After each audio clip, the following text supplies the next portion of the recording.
आपण आपल्या मुलीचा लग्न जोरात करणार, कोणाला काय बोंबलायचे बोंबला, असं इंदोरीकर महाराज यांनी म्हणत टीकाकारांना मोठं आव्हान दिलंय. महाराष्ट्रातील सुप्रसिद्ध कीर्तनकार निवृत्ती देशमुख उर्फ इंदोरीकर महाराज यांच्या मुलीचा गेल्या वर्षी शाही पद्धतीनं झालेला साखरपुडा चांगलाच चर्चेत आला.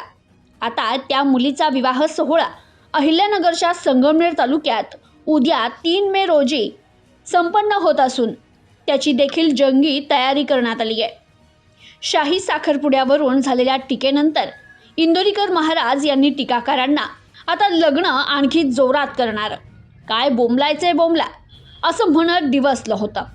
त्याच पद्धतीनं इंदोरीकर महाराज यांनी मुलीच्या विवाहाची शाही तयारी केल्याचं दिसतंय. कीर्तनकार इंदोरीकर महाराज यांची कन्या ज्ञानेश्वरी हिचा भव्य दिव्य विवाह सोहळा उद्या 3 मे रोजी पार पडणार आहे. संगमनेर तालुक्यातील गुंजाळवाडी शिवारात 100 एकर परिसरात हा विवाह सोहळा मोठ्या थाटात संपन्न होणार आहे. या विवाह सोहळ्याला लाखो लोक हजेरी लावतील असा अंदाज आहे. मुख्यमंत्री, उपमुख्यमंत्री यांच्यासह आजी माजी मंत्री, आजी माजी आमदार, खासदार तसेच राज्यभरातील अनेक दिग्गजांना विवाह सोहळ्याचं निमंत्रण देण्यात आलंय. मुख्यमंत्र्यांसह अनेक राजकीय दिग्गजांना आणि संत महंतांना विवाह सोहळ्याचं निमंत्रण देण्यात आल्याने सोहळ्याला राजकीय रंगही चढलाय. लग्न साधं करा असा संदेश देणारे इंदोरीकर महाराज मात्र आपल्या मुलीच्या विवाह सोहळ्यानिमित्त स्वतःच आता चर्चेच्या केंद्रस्थानी आलेत. उद्या दुपारी 3 मे रोजी याच ठिकाणी गगनगिरी महाराज सप्ताहाचा ध्वजारोहण सोहळा देखील पार पडणार आहे. दरम्यान इंदोरीकर महाराज यांनी गेल्या वर्षी कन्येचा साखरपुडा थाटामाटात केला होता. साखरपुड्याचे फोटो, व्हिडिओ सोशल मीडियावर व्हायरल झाले. त्यावरून त्यांच्यावर मोठी टीका देखील झाली होती.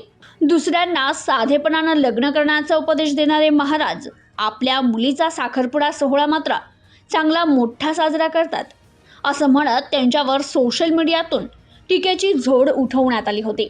यावेळी इंदोरीकर महाराज यांनी मुलीचं लग्न जोरात करणार, कुणाला काय बोंबलायचे बोंबला, असं म्हणत टीकाकारांना मोठं आव्हान दिलं.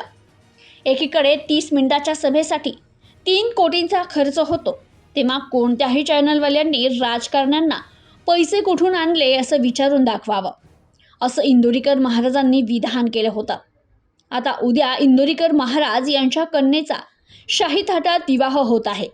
विवाह सोहळ्यातील झगमग कशी असणार याची देखील आता सर्वांनाच उत्सुकता लागली आहे. Bureau report, news today 24.